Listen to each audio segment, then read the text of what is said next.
அதாவது வயநாட்டுல இப்போ யாருமே எதிர்பார்க்க முடியாத அளவுக்கு இவ்வளோ பெரிய ஒரு பேரிடர் நடந்திருக்கு அப்படின்னா அதுக்கு காரணம் என்ன சார்? யாரும் எதிர்பார்க்க முடியாதுன்னால சொல்ல முடியாது. நம்ம ஆல்ரெடி நிறைய காணொலியில் பொதுமக்களை பற்றின எச்சரிக்கை கொடுத்துக்கிட்டே தான் இருந்தோம். இதனுடைய பின் தொடர்பு இது இப்படி நிற்க போகிறதில்ல. இப்போக்கு வயநாடு மாத்திரம்தான். ஆனால் இது பின்னாடி எங்கே வரப்போகுதுன்னா சென்னையை தாக்க நிறைய வாய்ப்புகள். சென்னையில் இதை விட பெருசாக கூட வரல. நான் என்ன சொல்ல வரேன் அப்படின்னா அழிய போகுதுன்னு சொல்றதுக்காக நான் வரல. தப்பிச்சுக்கங்கன்னு சொல்லிட்டு தான் வந்திருக்கேன். சரிங்களா? அழிய போகுது எனக்கும் தெரியும், பார்க்குறவங்களுக்கும் தெரியும், எல்லாத்துக்கும் தெரியும். அதுலேருந்து வெளியில் வர்றதுக்கு என்ன விஷயம் இருக்கு?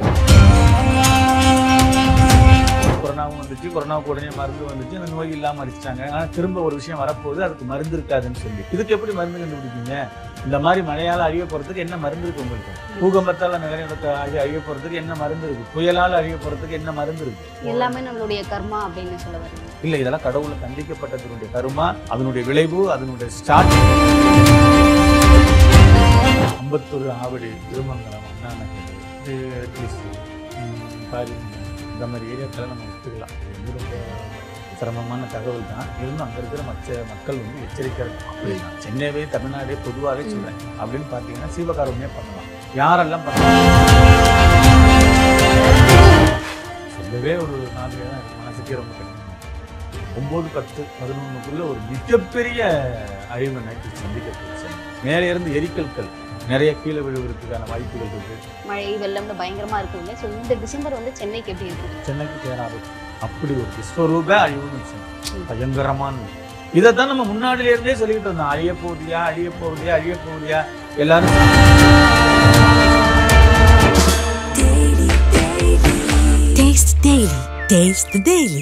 ரிஃப்ளெக்ட் நேயர்களுக்கு வணக்கம். இன்னைக்கு நம்ம கூட மலையாள மாந்திரிகர் என் சந்திரகுமார் அவர்கள் தான் இணைஞ்சிருக்காங்க. அவர் கூட பேசுறதுக்கு நிறைய விஷயங்கள் இருக்கு, வாங்க பேசலாம். வணக்கம் சார். வணக்கம்மா. அதாவது வயநாட்டுல இப்போ யாருமே எதிர்பார்க்க முடியாத அளவுக்கு இவ்வளோ பெரிய ஒரு பேரிடர் நடந்திருக்கு அப்படின்னா அதுக்கு காரணம் என்ன சார்? யாரும் எதிர்பார்க்க முடியாதுன்னால சொல்ல முடியாது. நம்ம ஆல்ரெடி நிறைய காணொலியில் பொதுமக்களை பற்றின எச்சரிக்கை கொடுத்துக்கிட்டே தான் இருந்தோம். சரிங்களா? இந்த மாதிரி இந்தந்த சம்பவம் இந்த தேதியில் இந்த விஷயத்தில் இந்தந்த இடங்களுக்கு நடக்கும்னு நம்ம முன்னாடியே இதே சேனலில் நம்ம காணொலி போட்டிருக்கோம். இது வந்து என்னை பொறுத்தளவுக்கு எச்சரிக்கை ஆரம்பம், புள்ளி கவுண்டவுன் ஸ்டார்ட் ஆயிடுச்சு. எப்படின்னா உங்களுக்கு கொரோனா ஒன்று, அதுக்கு பிறகு பெரிய பெரிய விஷயங்கள்லாம் வந்துட்டு போணுச்சு. இதை யாரும் கண்டுக்கலை. என்ன விதம் நடக்க போகுது, நடக்கட்டும், பார்த்துக்கலான்னு இருந்தாங்க. இப்போ வயநாடு வந்து பகலில் நடந்திருந்தால் கூட தப்பிக்கிறதுக்கு நிறைய வாய்ப்புகள் இருந்திருக்கும். இது இரவு நேரத்தில் நடந்ததுனால உயிர் சேதங்கள் ரொம்ப ஜாஸ்தி. ஒரு ஊரே இல்லாமல் போயிடுச்சு. வயநாடுங்கிற ஒரு டிஸ்ட்ரிக்ட் இல்லாமல் போயிடுச்சு. இதுக்கு முன்னாடி நம்ம என்ன சொல்லியிருந்தோம் அப்படின்னா வளிமண்டலங்கள், சூரியன் இருக்கு இல்லையா, அந்த வளிமண்டலத்திலிருந்து அதிகமான வெப்பம் பூமிக்கு வர்றதுனால இந்த பூமி சூழலத்தில் பல சிக்கல்கள் இருக்குது. இதனால் அழிவுகள் வந்து அதிகமாக ஆரம்பிக்க போகுது, அழிவுகள் நிறைய நடக்க போகுது. இது பெரும்பாலும் வந்து உங்களுக்கு தீயினாலையும் தண்ணினாலையும் தான் அப்படின்னு சொன்னோம். அவங்களே எதிர்பார்க்கும். எனக்கு தெரிஞ்சு 214 சென்டிமீட்டர் மழை பெஞ்சிருக்குன்னா இது பெரிய வரலாறு இல்லையா? இது அப்படி பெய்ய வாய்ப்பு இல்லை. அது மழைக்கு நம்ம பேய் மழைன்னு சொல்கிறதா, பிசாசு மழைன்னு சொல்கிறதா, என்ன மழைன்னு சொல்கிறது, அளவிட்டு பார்க்கும்போது பிரமிக்க வைக்கிது. இவ்வளோ மழை பெஞ்சிருக்கு அப்படின்னு சொல்லி 20 கிலோமீட்டர் 25 கிலோமீட்டருக்கு அங்கிட்டு போய் எல்லாம் பிரேதத்தை எடுத்திருக்காங்க. ரொம்ப கஷ்டப்பட்டுக்கிட்டு இருக்காங்க. இதை நம்மளால் முடிஞ்ச உதவிகளையும் எனக்கு தெரிஞ்ச நாலா பக்கத்துலையும் வாங்கி நானும் எனக்கும் உதவி பண்ணணும்னு சொல்லி அரிசி பருப்பெல்லாம் நம்ம அனுப்பிச்சிருக்கோம். அதை நம்ம விளம்பரங்களாக பண்ணலை. சரிங்களா? எப்பயுமே நம்ம உதவி பண்ணணும், விளம்பரத்தை எடுத்துக்க மாட்டோம். அந்த மக்களுக்கு என்னால் ஏன்ற உதவிகளை நம்ம செஞ்சுக்கிட்டு இருக்கோம். என் சந்திரகுமார் பிரசன்ன ஆராய்ச்சி மைய சார்பாக. ரொம்ப வருத்தமாக இருக்குது. இதில் எவ்வளோ பெண் குழந்தைங்க, எவ்வளோ ஆண் குழந்தைங்க, சின்னவங்க, பெரியவங்க, வயதானவங்க, முதிர்ந்தவங்க எல்லாரையும் மொத்தமாக அடிச்சுட்டு போயிடுச்சு. ஒரே இடத்துல வைக்கல, அடிச்சுக்கிட்டு போயிருச்சு. இப்போ ஒரு புயல்னா எச்சரிக்கைப்படுத்திடுவாங்க, எல்லாரையும் கொண்டு போய் ஒரு இடத்துல வச்சிருவாங்க. ஒரு நிலநடுக்கம்னா ஒரு எச்சரிக்கைப்படுத்துவாங்க, எல்லாரையும் கொண்டு போய் பாதுகாப்பான இடத்துல வைப்பாங்க. இது தெரிய போகிறதில்ல. இப்படி நடக்கும்னு அந்த மக்களுக்கு தெரியலையாம். அந்த மாதிரி சம்பவம் நடந்திருக்கு. இதனுடைய பின் தொடர்பு இது இப்படி நிற்க போகிறதில்ல. இப்போக்கு வயநாடு மாத்திரம்தான். ஆனால் இது பின்னாடி எங்கே வரப்போகுதுன்னா சென்னையை தாக்க நிறைய வாய்ப்புகள் இருக்குது.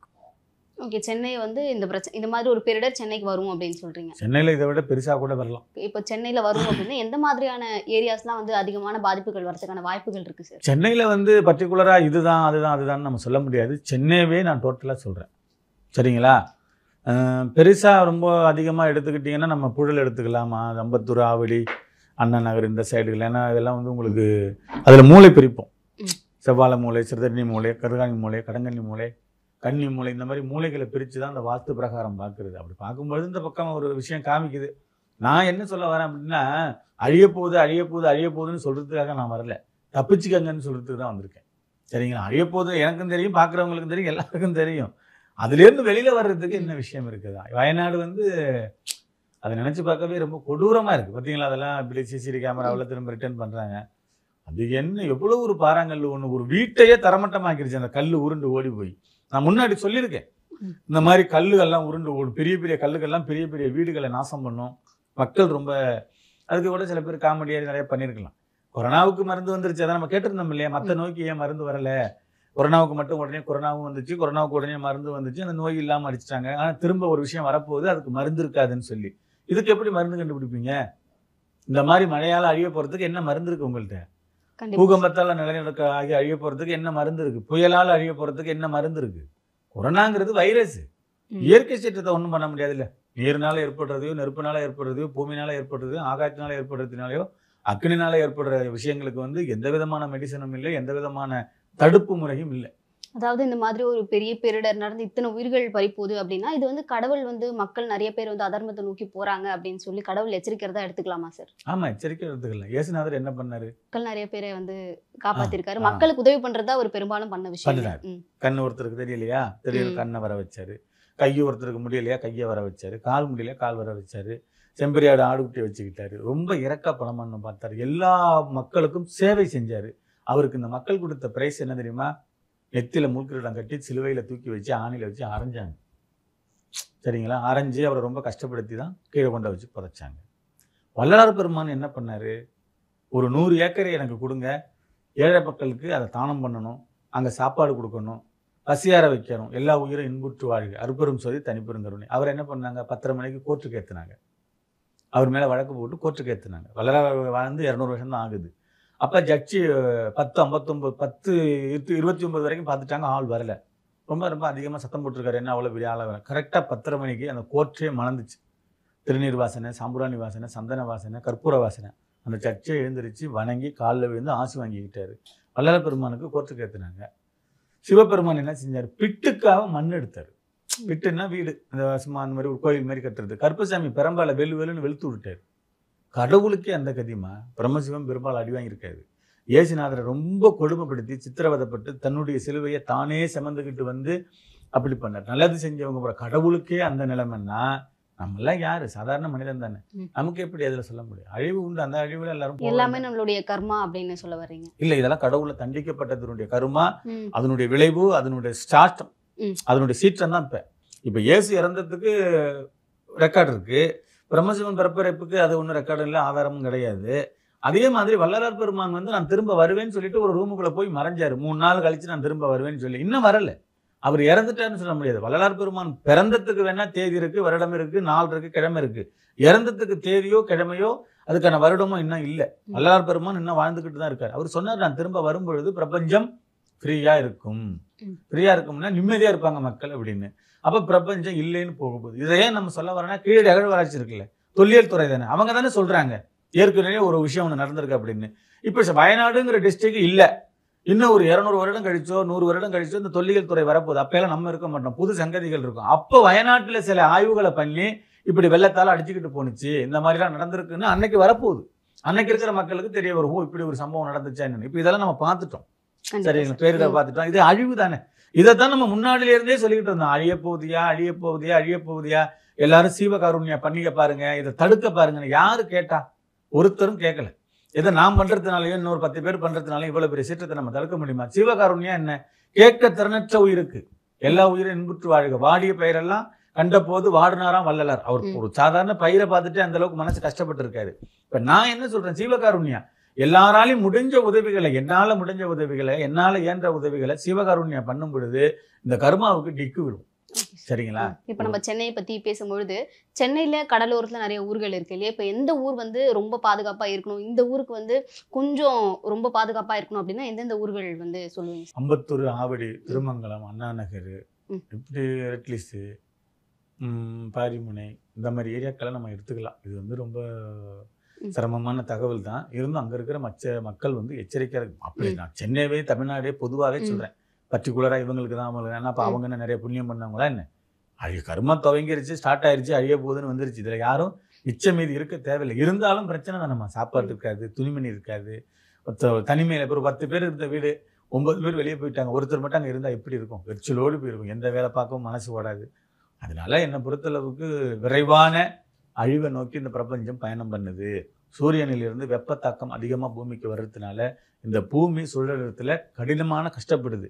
அதனால ஏற்படுகிறது தான் இந்த நிலச்சரிவு, இந்த மழை, இந்த மற்ற விஷயங்கள், வெள்ளம், அது இதெல்லாம் வருது. இப்போ இதுக்கு என்ன பண்ணலாம் அப்படின்னு பார்த்தீங்கன்னா, சீவகாருண்யம் பண்ணலாம்.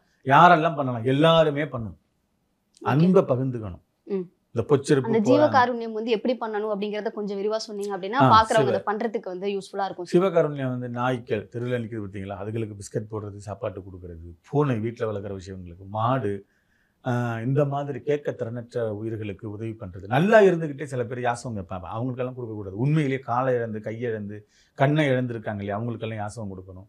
அவங்களுக்கு என்னென்ன கடவுள் பிடிக்குமோ அவங்கக்கிட்ட பொதுவாக வேண்டிக்கணும். சரிங்களா? இப்போ நான் கூட ஒரு மாந்திரிகர், எனக்கு முடி ரொம்ப தேவை, எல்லா விஷயங்களும் பண்ணணும், அப்படி இருந்தால் தான் நல்லாயிருக்கும். எனக்குள்ளே தோணுச்சு, எல்லா மக்களும் நல்லா இருக்கணுங்கிறதுக்காக திருச்செந்தூர் முருகனுக்கு முடி காணிக்க கொடுத்தேன். ஏன் நீ உண்டா கையை கொடுக்க வேண்டியதுனா காலை உண்டை கொடுக்க வேண்டியதுன்னு கீழே கமாண்டில் கேட்பாங்க. அதல்ல, என்ன கொடுக்கணுமோ அதை தான் கொடுக்கணும். திருச்செந்தூர் முருகன் கோயிலில் போய் முடி காணிக்க கொடுத்துட்டு நாளிக்கிணறு ஆடிட்டு அந்த பகவான்கிட்ட நான் வேண்டினது வயநாட்டில் நடந்தது மாதிரி இன்னும் சில இடங்களில் நடக்க போகுது, அதெல்லாம் தடு எம்பெருமானே, வேண்டாம், அவங்களுக்கு வேற மாதிரி விஷயத்த கொடு. இதெல்லாம் குடும்பத்தோட கொத்தா போகும்பொழுது மற்றவங்களுக்கும் பாதிக்குது இல்லைங்களா? இப்போ ஈழத்தில் கொத்தா செத்தாங்க, இராணுவத்தில் கொத்தா செத்தாங்க, கொரோனாவில் கொத்தா செத்தாங்க, நிலநடுக்கத்தில் கொத்தா செத்தாங்க. இதெல்லாம் நம்ம கேட்குற நமக்கு அவங்க யாருன்னே தெரியாது. ஆனால் கஷ்டமாக இருக்குது அந்த தகவலை நம்ம கேட்கும்பொழுது. அதை தான் முருகப்பெருமான் எம்பெருமான் திருச்செந்தூர் முருகன்ட்ட வச்சுட்டு வந்திருக்கேன் ஒரு நேர்த்திக்கடன் தான். இப்போ சம்மந்தமே இல்லாமல் இப்போ நம்ம இந்த மாதத்துல எல்லாம் இவ்வளோ மழைங்க பெய்யாது. 9 சென்டிமீட்டர் 5 சென்டிமீட்டர் எல்லாம் இந்த மாசத்துல மழை பெய்யாது. வெயில் தான் தாக்கம் ஜாஸ்தியா இருக்கும். இப்போ உங்களுக்கு ஐப்பசி மாசம் இப்போ வந்து வானிலையை வந்து கணிக்கவே முடியல இல்லையா? இப்போ கொஞ்சம் வெயிலா இருக்கு, திருப்பி நைட் ஆயிடுச்சுன்னா மழை வருது. இதுக்கெல்லாம் கூட எதனா ஒரு அறிகுறியா சார்? இதுக்கெல்லாம் அறிகுறி தான். அவங்களால கணிக்கு அவங்க சொல்லுவாங்க முன்னாடி, இந்த மாதிரி 6:25க்கு இப்போ மேகமூட்டமா இருக்கும், அப்புறம் இடியுடன் கூடிய மழைகள் வரும், அப்புறம் காலையில சொல்லுவாங்க 5 சென்டிமீட்டர் பெஞ்சிச்சு, 4 சென்டிமீட்டர் பெஞ்சிச்சுன்னு. இப்போ சொல்ல முடியல, அந்த மாதிரி கணிக்க முடியல. திடீர்னு மழை வருது, திடீர்னு. இப்போ நம்ம ஊர்கள்லயே ஜாஸ்தியான மழை தான் இப்போ பேஞ்சிக்கிட்டு இருக்கு. இந்த நேரம் மழை தேவை இல்லை, எந்த விவசாயமும் இப்போ நடக்கலை. தஞ்சாவூர் செயல்களில் மோட்டாரை வச்சு கம்பரேச்சர் வச்சு அது எப்பயுமே நெல் களஞ்சியம் தஞ்சாவூரில் சாகுபடி நடக்கும். மற்றபடி உங்களுக்கு மழையை நம்பி இப்போ எந்த பயிர்களும் இல்லை. அதுக்கான காலம் இன்னும் வரல. உங்களுக்கு ஆடிப்பட்டம் வரப்போகுது, அதை பார்த்து விதைப்பாங்க. அப்புறம் ஐப்பசி, அப்புறம் கார்த்திகை, இது அந்த நேரம் தான் சாகுபடி நேரம். சம்மந்தமே இல்லாமல் இப்போ மழை பெய்யுது. சென்னையிலேயும் நிறைய இடத்துல பள்ளங்களில் தண்ணி தேங்கி நிற்குது. அந்த மாதிரி விஷயங்கள் இருக்குது. இப்போ வயநாடு அது நம்ம முன்னாடியே சொன்னோம், இந்த மாதிரி கல் வரும், வீடு காணாமல் போயிடும், நிறைய மக்கள் அழிவாங்க அப்படின்னு நம்ம ஏற்கனவே சொல்லியிருந்தோம். அன்னைக்கு சிரிச்சாங்க ஐயா, இந்த மாதிரி விஜயகாந்த் சாரோட மரணத்தை நம்ம கணிச்சு சொல்லியிருந்தோம். இப்படி நிறைய விஷயங்கள் இருக்குது. இப்பயும் என்னுடைய கணிப்பு என்னன்னு கேட்டிங்கன்னாக்கா, இது வந்து 8வது மாதம். சரிங்களா? சொல்லவே ஒரு மாதிரியாக தான் இருக்குது, மனசுக்கே ரொம்ப கடினமாக இருக்குது. 9, 10, 11க்குள்ள ஒரு மிகப்பெரிய அழிவை நைட்டு சந்திக்க போகுது சென்னை. ஆமாம், 9, 10. அந்த அழிவு எந்த மாதிரியா இருக்குங்கிற மாதிரி ஒரு க்ளூ கொடுக்க முடியுமா சார்? அதிகமாக மரணம் இருக்கும், அதை சொல்லவே கடினமாக இருக்குது. அதிகமான மரணங்களை சந்திக்க நேரிடும். இப்போ அதனால மழை பேரிடு ஒரு புயலால் ஏற்படலாம், இல்லை மின்னல்கள் தாக்கி அதிகமாக இறந்து போகலாம், இடிகள் அங்குக்கு அங்கே விழுகலாம், மழை ரொம்ப ஜாஸ்தியாக பேஞ்சி முழுகலாம், அது ஒரு விஷயம். மேலே இருந்து எரிக்கல்கள் நிறைய கீழே விழுகிறதுக்கான வாய்ப்புகள் இருக்குது. எல்லாம் விபரீதமாக தான் நடக்க போகுது. பிரபஞ்சம் அழியறதுக்கான நேரம் கவுண்ட் டவுன் ஸ்டார்ட் ஆயிடுச்சு. அதனுடைய துவக்கம், அதனுடைய புள்ளி தான் வயநாடு டிஸ்ட்ரிக்ட். இப்போ நானே இந்த சொல்கிறேன் இல்லைம்மா, சென்னையில கணிச்சு சொல்கிறத யாரும் அவ்வளோ சீரியஸாக எடுத்துக்க மாட்டாங்கன்னு நினைக்கிறீங்களா சார்? சீரியஸாக எடுத்துக்கிறது இல்லை. அதாவது பிரபஞ்சம் வந்து அழிய போகுதுங்கிற மாதிரி நீங்க சொல்றீங்க. ஆகஸ்ட் மாசமே இப்படி இருக்குன்னும் போது டிசம்பர் எப்படி சரி இருக்கும்? ஏன்னா சென்னை வந்து டிசம்பர் மாசத்துல ரொம்ப நம்ம சொல்லவே வேண்டாம், புயலா இருக்கட்டும், மழை வெள்ளம்னு பயங்கரமா இருக்கும் இல்லையா? ஸோ இந்த டிசம்பர் வந்து சென்னைக்கு எப்படி இருக்கும் சார்? சென்னைக்கு பேராபத்து. அந்த பார்த்து கணிச்சு சொல்றாங்க இல்லையா வானொலி மையம், அதானே? அந்த மையமே செயல்படுமாங்கிறது இருக்குது. ஏன்னா சிக்னல் கட் ஆகும், சேட்டலைட் பிரச்சனை வரும், சிக்னல் கட் ஆகும், சரியான முறையில் கருத்து கணிப்பு வெளியிட முடியாது. அப்படி ஒரு விஸ்வரூப அழிவுன்னு வச்சாங்க, பயங்கரமானது. இதுவரையிலும் பார்க்காத ஒரு விபத்தை பார்க்க போகுது. சென்னை பற்றி நம்ம நிறைய விஷயங்கள் பேசணும். இப்போ லாஸ்ட் இயர் வந்து தூத்துக்குடியில் வந்து அந்த மாதிரி ஒரு விஷயம் நடக்கும், அவ்வளோ வெள்ளம் வரும்னு எதிர்பார்த்ததே கிடையாது. ஒரு வரலாறு காணாத ஒரு வெள்ளம் வந்து தூத்துக்குடியில் வந்து இருந்துச்சு இல்லையா? ஸோ இந்த வருஷம் வந்து வேற எதனா ஒரு மாவட்டங்களுக்கு வந்து அந்த மாதிரியான ஒரு பேரிடர் வரதுக்கான வாய்ப்புகள் இருக்கா சார்? இருக்குது.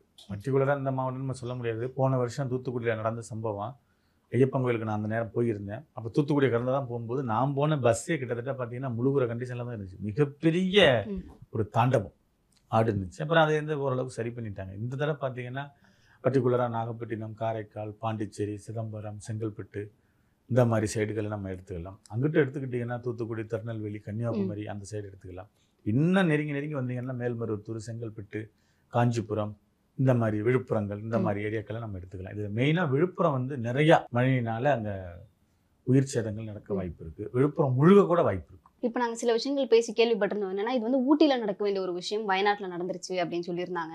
ஸோ இப்போ ஊட்டிக்கு எதுவும் பாதிப்பு இந்த வருஷத்துல வருமா சார்? ஏன் ஊட்டில தான் நடக்குது இல்லம்மா, நிலச்சரிவுகள் நடந்துருச்சு. இப்போ என்ன நான் முதல்ல சொன்னேன் இல்லையா, சூரிய மண்டலத்தில இருந்து வளிமண்டலமும் என்னமோ ஒரு விஷயம் சொல்றாங்க. நம்ம விஞ்ஞானி கிடையாது பாருங்க அந்த அளவுக்கு பேசுறதுக்கு. அதனுடைய வெப்ப தாக்கம் ஜாஸ்தியா இருக்கிறதுனால இருகள் வந்து இலகி போகுது. இதனாலதான் உங்களுக்கு நிலச்சரிவு நடக்குது. மழை என்பது கெட்டியான தன்மை கொண்டது. கல்லு நம்ம கெட்டியான தன்மை உள்ளது. அந்த வெப்பத்தினுடைய தாக்கம் என்ன பண்ணுதுன்னு கேட்டீங்கன்னா உருக வச்சிருது. அப்ப நிலச்சரிவு ஏற்படுது. அதை இலக வச்ச உடனே இப்ப நம்ம ஒரு சீனிப்பாவே பண்றோம், அடுப்புல வச்சு இலகணும்னா தண்ணியா தைலமா மாறிடுது இல்லைங்களா? அது ஒரு இடத்துல நிக்காது, வலிஞ்சு வந்துகிட்டே இருக்கும். அந்த மாதிரிதான் நீலகிரி, கோயம்புத்தூர், ஊட்டி, கொடைக்கானல் இவங்கெல்லாம் அவ்வளவுதான். அந்த இருகல் தன்மை இருக்காது. அப்பக்கப்ப மலைச்சரிவு நடந்துகிட்டே இருக்கும். ஒரு மலையே பெறலும். அதைதான் இப்ப வயநாட்டில் நடந்துச்சு. ஒரு மலையே ஒரு ஊர் மேல சாஞ்சிருச்சு. இருக்கிற பொதுமக்கள் இப்ப தன்னுடைய சொந்த ஊர்களுக்கு போறது நல்லது. நல்லா பார்த்துக்கலாம் அப்படின்ட்டு இருந்தீங்கன்னா இருங்க, நாங்க வேண்டாம்னு உங்களுக்கு சொல்லல. அவங்கவுங்க எச்சரிக்கையா இருக்கணும், அவ்வளவுதான். என்னம்மா, நான் அந்த வழியில போவாத முள்ளு குத்துங்கிறேன், கேட்காம நீ போனீங்கன்னா நான் என்ன பண்ணுவேன்? பேரிடர்கள் வந்து தொடர்ந்து நடக்கும், நம்ம பேசுறோம். ஜீவகாருண்யம் வந்து மக்கள் எல்லாருமே பண்ணலாம்னு சொல்லியிருந்தீங்க இல்லையா? இப்போ அதை தவிர்த்து மக்கள் வேற எதனா விஷயங்கள் பண்ணலாம் அப்படின்னா என்ன பண்ணலாம் சார்? இந்த வரப்போகிற இழப்பை தடுக்கிறதுக்காக அவங்கவங்க வீட்லயும் தீபம் 24 மணி நேரமும் எரியணும். பொதுநலமா வழிபாடு வைக்கணும். தன்னுடைய சுயநலத்திற்காக வழிபாடு வைக்காம பொதுநலமா வைக்கணும். ஏன் நான் வைக்கணும்னா, இப்ப என் குடும்பத்தை மட்டும் காவந்து பண்ணி கொடுத்துரு, ஐயா நான் புழைச்சிக்கிடணும், மற்றவங்கள பத்தி எனக்கு கவலை இல்லைன்னு சொல்லி நான் அப்படி வணங்குறேன். சரி, ஓகே, பிரபஞ்சம் இது குடும்பம், என் குடும்பம் மட்டும் மிஞ்சி வருது. எந்த இடத்துலையுமே எதுவுமே கிடையாது. வெறும் உயிரை மட்டும் வச்சுக்கிட்டு என்ன பண்ணுவீங்க? தண்ணி மட்டும் மொந்து குடிச்சிக்கிட்டு எத்தனை நாளைக்கு வாழ முடியும்? அப்ப எல்லாம் நம்ம வாழணும்னா சார்ந்து தான் வாழணும், தன்னிச்சையா வாழ முடியாது. நம்ம பண்றது எல்லாமே சார்ந்து கூட்டு உண்ணுன்னு தான். அப்ப என்ன பண்ணணும்? பொதுவா வேண்டும். உலகமே தமைச்சு போனாலும் எல்லாரும் இருக்கணும், யாருக்கும் எதுவும் நடந்துடக்கூடாது அப்படின்னு. உனக்காக நான் வேண்டிக்கிறது, எனக்காக நீங்க வேண்டிக்கிறது, இந்த மாதிரி வேண்டுதல் வச்சா அப்பதானே பண்ண முடியும். இப்போ புரியுதுங்களா? அதனால கடவுள்கிட்ட, ஐயா நீங்க ரொம்ப உக்கிரம் பண்ணிட்டீங்க, நாங்க இருமை அதை தணிக்கிறதுக்கு என்ன பண்றோமோ அதை நாங்க செய்யறோங்க. ஜீவகாருண்யம் பண்றது, சில பரிகாரங்கள் பண்ணிக்கிறது, எல்லாரோடையும் அன்போட இருக்குது. புரியுதாங்க? நாளைக்கு நம்ம இருப்போமான்னு அதே கேள்வி குறித்தா இருக்கிற கொஞ்ச காலம் வரைக்கும் அது அன்போடையும் பாசத்தோடையும் இருந்து, மனைவிக்கு கணவன் துரோகம் பண்ணாம, கணவனுக்கு மனைவி துரோகம் பண்ணாம, பிள்ளைங்க இவங்க எல்லாம் அன்போடு இருந்து காலையில் சூரிய நமஸ்காரம் பண்ணுறது, விநாயகர் பெருமான் கோயிலுக்கு போகிறது, சீவகாருண்யா பண்ணுறது, இந்த அறுக்க போகிற மாட்டை வாங்கி விலைக்கு விடுறது, கோழி, இந்த மாதிரி கொஞ்ச நாளைக்கு நான்வெஜ் சாப்பிடாம இருக்கிறது, இந்த வாயில்லா ஜீவராசிகள் எல்லாம் அறுக்கிறாங்க இல்லையா? இதெல்லாம் பண்ணுனா என்னத்தையும் அந்த 100% பாதிக்க போகிறதுல ஒரு 30% 40% கம்மியாக வாய்ப்பு இருக்குது. நான் எதுவுமே பண்ண மாட்டேன்ப்பா, நான் பாட்டு கம்முன்னு இருந்துக்கிறேன்னா அதெல்லாம் போய் சேர வேண்டியதான். போகிறதுக்கு எனக்கு என்னன்னு கேட்டிங்கன்னா, நான் நிறையா விஷயங்கள் நிறையா காணொலியில் சொல்லியிருக்கேன். இந்த பிரபஞ்சம் எதுக்குன்னு தான் என்னுடைய கேள்வி. புரியுதுங்களா? எவ்வளோ கவலை, எவ்வளோ அசிங்கம், எவ்வளோ அவமானம், எவ்வளோ துன்பம், எவ்வளோ கஷ்டம், இதெல்லாம் நமக்கு இல்லைனாலும் இன்னொரு இடத்துல அதை பார்த்து நம்ம வருத்தப்படுறோம் இல்லை. நான் அவங்களுக்கு ஒரு உதவி பண்ணணும்னு இருந்தேன், ஒரு 50,000 ரூபாயிலே 1,00,000 ரூபாயில அந்த ஃபண்டு கலெக்ட் பண்ணுறதுக்குள்ளே போதும் ஆயிட்டு 1000 கேள்வி. உண்மையிலேயே அங்கே போய் அந்த மக்களுக்கு சேர்ந்துருமா, அந்த மக்களுக்கு நீங்கள் கொண்டு கொடுத்துருவீங்களா, பண்ணிடுவீங்களான்னு 1000 கேள்வி. அப்படி இருக்கும்போது என்னம்மா, போனால் போட்டு விடுங்க, பிரபஞ்சம் அழிய போகுது. அவ்வளோ அழிவு வந்து அவங்களுக்கு ஒரு வேற மாதிரி இருந்தால் நல்லா இருக்கும். இந்த மாதிரி கரடு முரடா ரொம்ப கஷ்டப்பட்டு நசுங்கல் பட்டு கை உடைஞ்சு கால் உடைஞ்சு சாகுறது கொஞ்சம் கொடுக்குறாங்க. நீங்க கூட ரொம்ப நேரம் வந்து தமிழ்நாட்டுடைய ஃபியூச்சர் எப்படி இருக்கும்னு சொல்லி நிறைய விஷயங்கள் கணிச்சு சொன்னீங்க. நம்ம அதுல இருந்து வெளியே வரணும் அப்படின்னா என்னென்ன விஷயங்கள் பின்பற்றணும் அப்படின்னு சொல்லி நிறைய விஷயங்கள் எங்ககிட்ட சொன்னீங்க. உங்க நேரத்துக்கு ரொம்ப நன்றி சார். நன்றி.